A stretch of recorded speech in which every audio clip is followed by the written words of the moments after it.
Welcome to Embracing the Valley by Nadia Headley.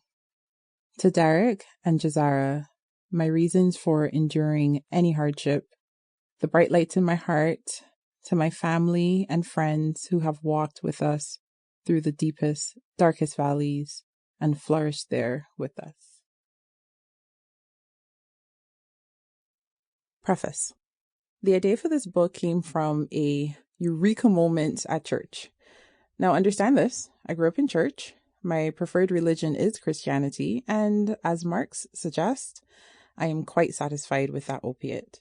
Many of my references will be drawn from inspirational sources, including the Bible. I encourage you to be open and draw inspiration from the words herein, regardless of what you believe. We can all learn from one another. Okay, back to my eureka moment. I attended a weekly mid-morning life skills group for mothers at a local church. Great company, breakfast provided, childcare provided, time out of the house and away from the computer, all created a wonderful package. Not only would they discuss life skills such as budgeting, healthy relationships, emotional management, etc., but there would be a short presentation on caring for the soul. Growing up in the Caribbean with no separation of church and state, we learned Psalms in school.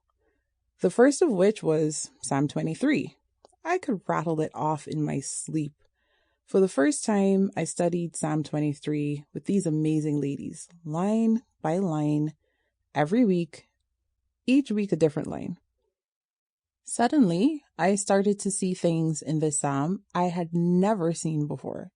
I also started to see patterns in my life I had never seen before. This idea of the valley and what happens in the valley had all been backwards my entire life. The seed was planted, an idea was born, and I was ready to begin to set pen to paper, or rather, fingertips to keyboard, and begin writing about this prolific revelation. I was prepared to write about financial hardships, difficult relationships, finding opportunities when everyone else sees challenges. Life was looking up. Solutions were in place to a few problems. I was going to be writing about these tough times in past tense. Then, the valley had another dimension. 30 years old, I felt a lump in my right breast. I felt it move. I went to get it checked out, and over 4 weeks of tests revealed multifocal stage 3 breast cancer. What was I to do with this information? It didn't fit the timeline of everything else happening in life. Everything else was mellowing out. What was happening? What would become of me? How was I going to get through this? How was I going to get my family through this? How much more would we have to take before we could finally get a break? Cut us some slack. As test results came in and we had more answers and a treatment plan, there was a weird, simultaneous sense of both profound happiness and sadness. My husband and I call it happy sad, which is a term coined by our 3-year-old daughter. The strongest sentiment of all, however, was gratitude. How?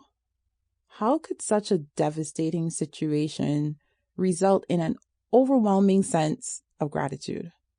Well, my friends, all of those previous years of struggle had also been years of preparation and provision. We had learned how to embrace the valley. Questions then became, who am I meant to be after all of this? What is the story that will be told of how I handled this situation? Not by acquaintances, but by my closest friends and family.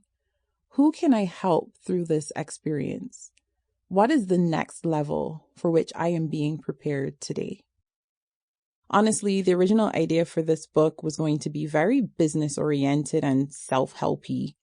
But entering this dimension of the valley made it important to personalize the book, so I can hold your hand and we could embrace your valley together. I was raised in a former colony of Britain, and I felt very strongly that I would tell my story my way. So to all of my American friends and those who prefer Americanized English, you're in for a wild ride. At the end of each Sample complete. Ready to continue?